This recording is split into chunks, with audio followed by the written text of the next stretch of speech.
Assalamualaikum warahmatullahi wabarakatuh. Bismillah, alhamdulillah, assalatu wassalamu ala rasulillah wa ala alihi wa sahbihi wa mawala. Baik, kita ketemu lagi di pertemuan selanjutnya di mata kuliah metodologi penelitian kualitatif. Jadi pada kesempatan kali ini saya akan menjelaskan tentang penulisan proposal penelitian kualitatif.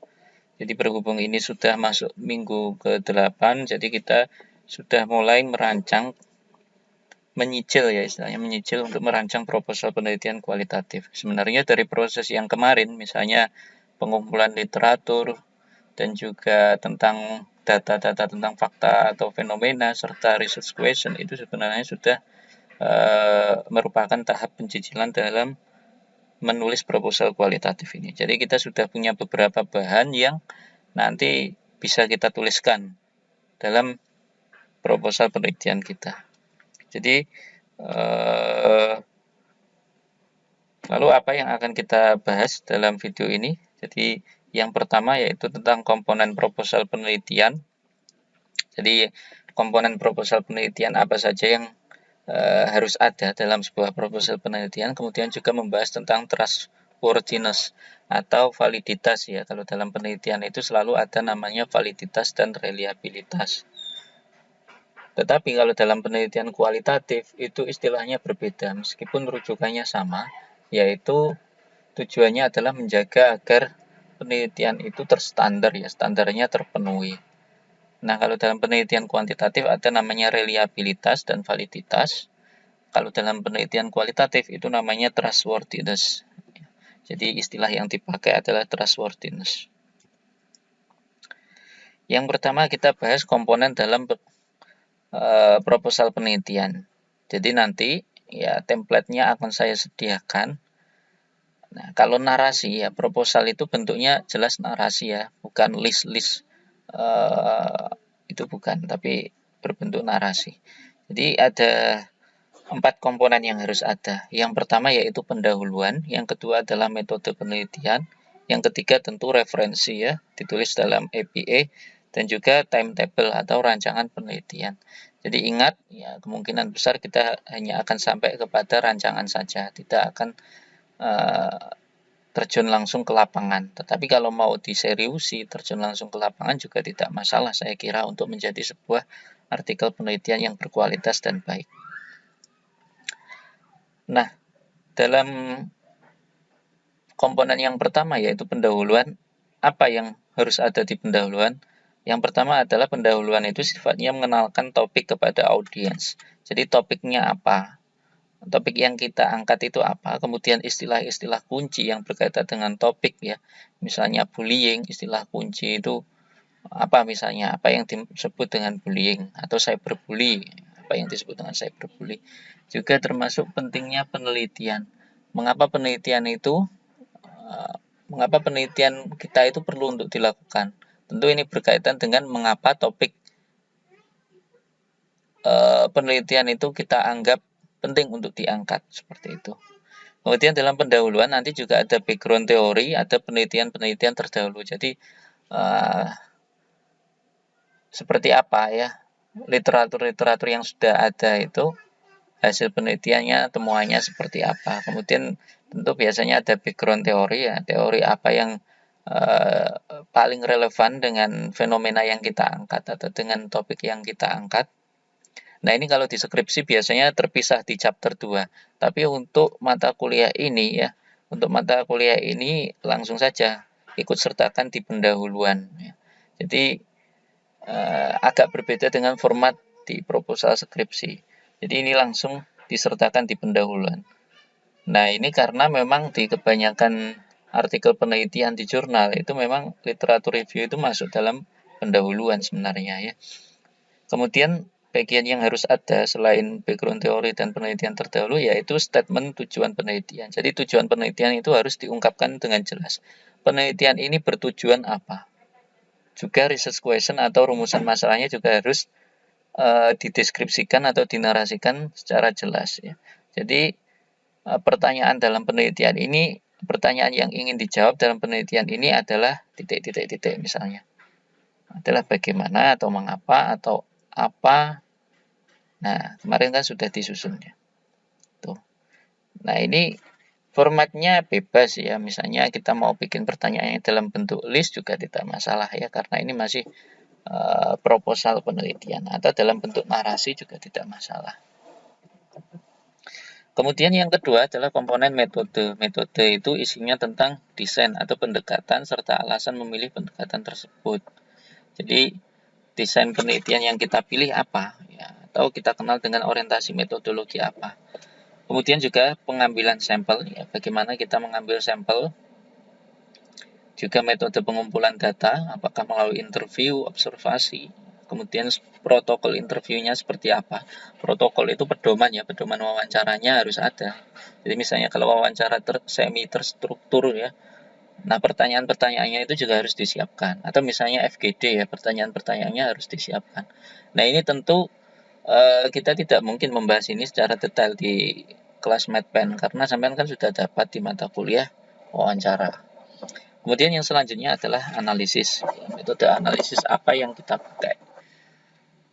Juga perlu disinggung juga adalah trustworthiness atau validitas penelitian. Bagaimana kita meningkatkan ya, mencapai penelitian yang valid itu. Apakah melalui triangulasi atau metode apa, nanti saya jelaskan di video ini ya, di bagian akhir. Kemudian juga etika penelitian. Etika penelitian ini lebih kepada ya persoalan etis. Jadi ini kadang seringkali terabaikan.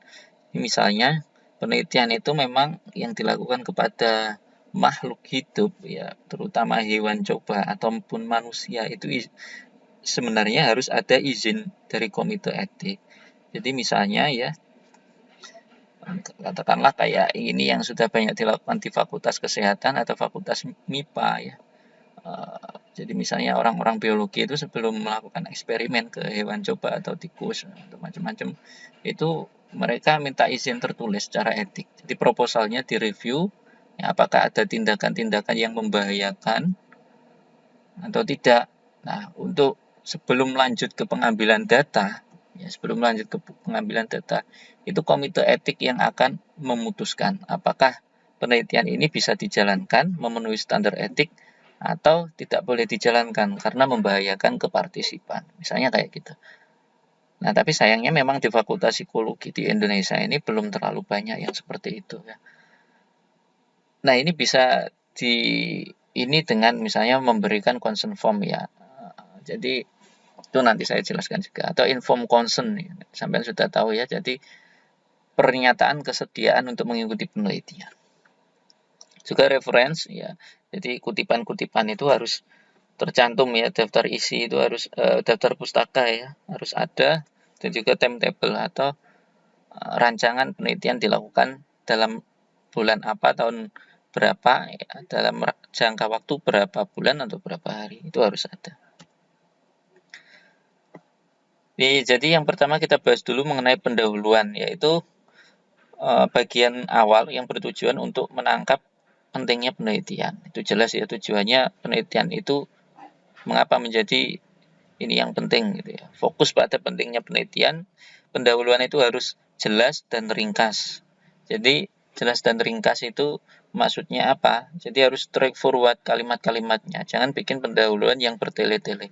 Pendahuluan yang bertele-tele itu misalnya terlalu banyak, misalnya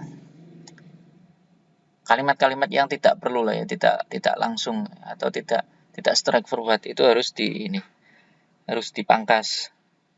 Kemudian juga target utama dalam penelitian itu jelas ya. Jadi di research question tadi target utama penelitiannya apa, dan juga pendahuluan ini harus persuasif, mempersuasi orang, mempersuasi pembaca mengapa tema yang kita angkat itu penting. Nah, ini harus didukung dengan bukti faktual. Bukti faktual itu bisa penelitian terdahulu, bisa data-data statistik yang kemarin sudah kita cari, ataupun fakta-fakta yang ada di lapangan, catatan lapangan. Yang jelas sumber rujukannya harus kredibel atau terpercaya. Jadi kita misalnya mengangkat tema cyberbullying ya. Nah, kenapa itu menjadi tema yang penting? Harus ada data-datanya. Misalnya cyberbullying mengakibatkan prestasi anak cenderung buruk gitu ya. Nah, itu harus ada penelitiannya siapa gitu. Bukan berdasarkan opini kita, ya, bukan berdasarkan opini kita. Kemudian komponen pendahuluan satu yaitu pengantar masalah atau fenomena ke audiens. Ya, ini apa saja paragraf-paragraf yang ada di pendahuluan ya. Misalnya masalah titik-titik merupakan persoalan serius. Nah, ini ya. Kemudian didukung dengan data titik-titik-titik. Jadi misalnya masalah HIV atau AIDS merupakan persoalan serius di Indonesia. Datanya apa? Data BPS, persoalan AIDS semakin hari semakin meningkat. Dari tahun ke tahun 2010 datanya berapa, tahun 2011 datanya berapa. Itu harus tercantum ya. Jadi memang harus ada data-data faktual yang mempersuasi orang untuk mendukung logika penelitian kita ya, logika kalimat yang kita sampaikan seperti itu. Kemudian juga ya di bagian ini bisa misalnya di bagian paragraf awal itu juga biasanya mengenalkan istilah kunci. Jadi orang mungkin tidak familiar dengan apa yang disebut dengan cyberbully. Maka itu harus dikenalkan ya, apa yang dimaksud dengan cyberbully. Batasannya seperti apa cyberbully itu. Jadi yang masuk dalam kategori cyberbully itu apa? Apakah misalnya komen yang buruk atau misalnya spam atau apa gitu ya. Body shaming kayak atau macam-macam. Itu harus jelas ya, batasan dalam pendahuluan itu harus jelas. Kemudian paragraf yang lain misalnya gali pentingnya masalah tersebut diangkat ya. Jadi mengapa cyberbullying merupakan persoalan serius misalnya? Karena itu berdampak pada satu, ya, berdampak pada prestasi akademik misalnya. Dua, berdampak pada kesehatan mental ya, berkaitan dengan depresi, kemudian apalagi itu harus dijelaskan. Itu kan bisa disusun satu paragraf sendiri saya kira ya. Kemudian juga deskripsikan literatur yang relevan. Jadi temuan-temuan penelitian terdahulu itu seperti apa. Tentu ya kalau saya lihat kemarin topik-topik yang sudah diangkat, itu mesti ada penelitian terdahulunya. Ya katakanlah misalnya kayak tema tentang apa aja ya kemarin tema yang diangkat misalnya sexual harassment itu mesti banyak penelitian tentang sexual harassment. Nah itu disampaikan. Baik itu penelitian-penelitian yang sifatnya deskriptif atau syukur-syukur kalau ada penelitian yang sifatnya explanatory. Explanatory itu menjawab pertanyaan why ya. Misalnya mengapa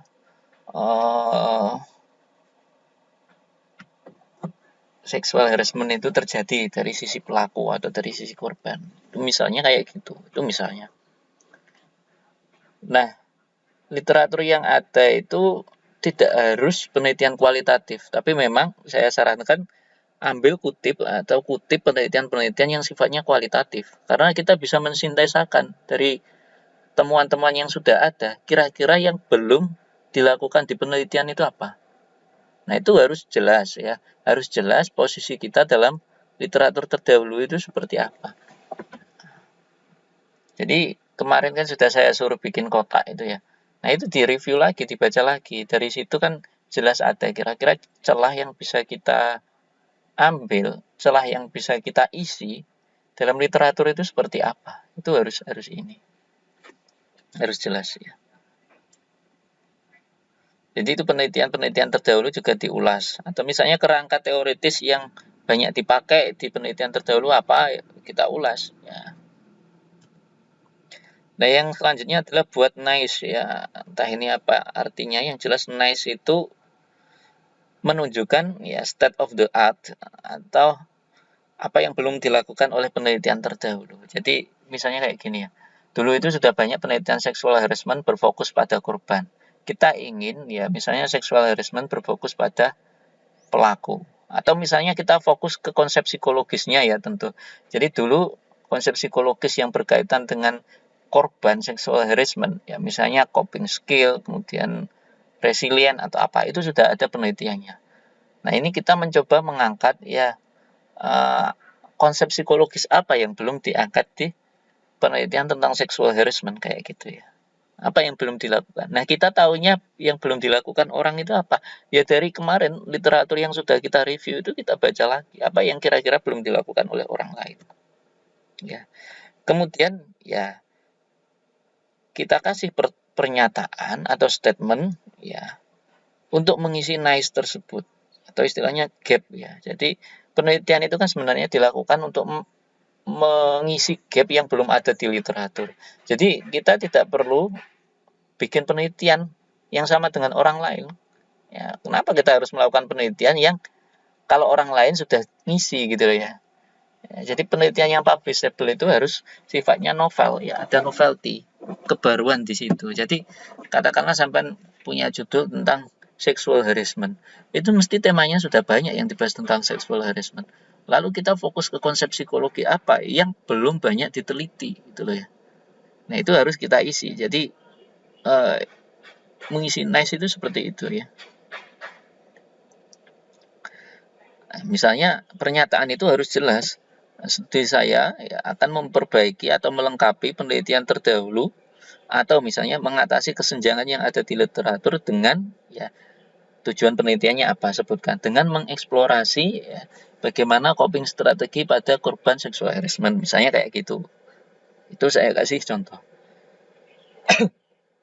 Itu harus tersampaikan dengan jelas di pendahuluan ya. Tidak boleh miss ya, tidak boleh miss. Ya ini hipotesis kalau kuantitatif atau topik fokus ya, fokus kalau penelitiannya itu kualitatif. Fokusnya pada apa? Nah, itu bagian pendahuluan. Kemudian bagian metode ya kita harus mencantumkan di situ satu desain penelitian atau dalam bahasa kualitatif itu orientasi metodologi apa. Apakah penelitian kita memakai fenomenologi atau penelitian studi kasus? Kalau studi kasus apakah kasus tunggal atau kasus ganda? Atau penelitian grounded teori. Nah ini alasan di sini harus jelas memilih studi kasus, memilih fenomenologi itu harus tersampaikan dengan jelas. Jadi misalnya untuk menjawab pertanyaan bagaimana ya misalnya coping skill pada korban atau menjawab pertanyaan bagaimana pengalaman ya kecemasan yang dialami oleh misalnya pengalaman kecemasan yang dialami oleh korban cyberbullying atau korban sexual harassment misalnya. Kami menggunakan pendekatan fenomenologi. Itu harus dinyatakan dengan jelas. Kenapa kita anggap tepat? Nah, itu juga harus dinyatakan dengan jelas. Kemudian konteks di mana penelitian berlangsung. Penelitian ini berlangsung pada setting misalnya sexual harassment di tempat kerja di perusahaan A di kota apa. Itu harus tersampaikan dengan jelas. Jadi tidak harus itu diungkapkan dalam judul, tidak. Tapi di metode itu harus jelas di mana kita melakukan penelitian itu dalam konteks apa, konteks kerja, konteks pendidikan, atau konteks apa. Yang selanjutnya adalah pemilihan partisipan. Ya, pemilihan partisipan itu isinya adalah ya bagaimana kita mengambil sampel. Ya, bagaimana teknik pengambilan sampel yang kita lakukan.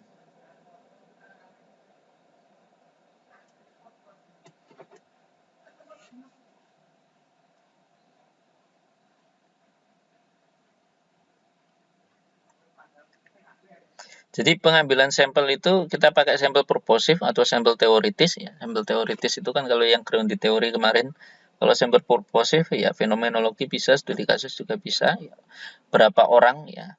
Jadi ukuran sampelnya ada berapa orang yang kita ambil, karakteristik jenis orang yang sesuai dengan penelitiannya apa ya. Kemudian juga peristiwa atau proses potensial yang akan dijadikan sampel.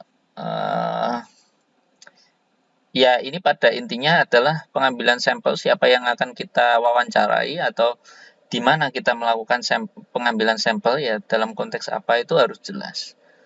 Dan misalnya kalau kita wawancara bukan wawancara apa FGD gitu misalnya, siapa saja yang terlibat dalam focus group discussion itu. Ya.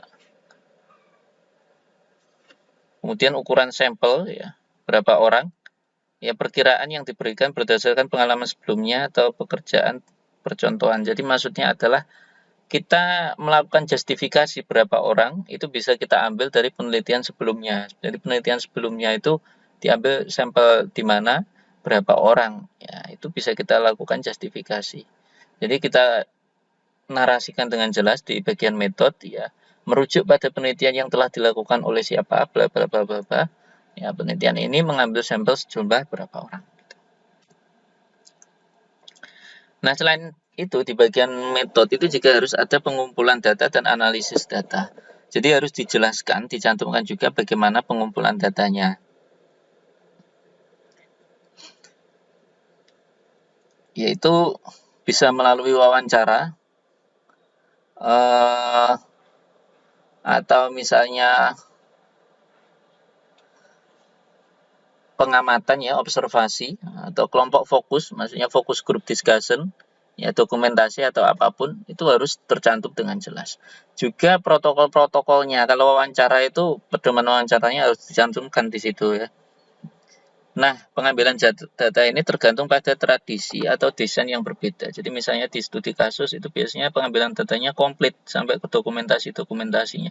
Tapi kalau fenomenologi biasanya lebih kepada wawancara mendalam ya, in-depth interview yang sifatnya semi terstruktur. Jadi ada pertanyaan yang kita siapkan, tapi di tengah interview itu mungkin juga bisa bicara ngalor ngidul dan lain sebagainya.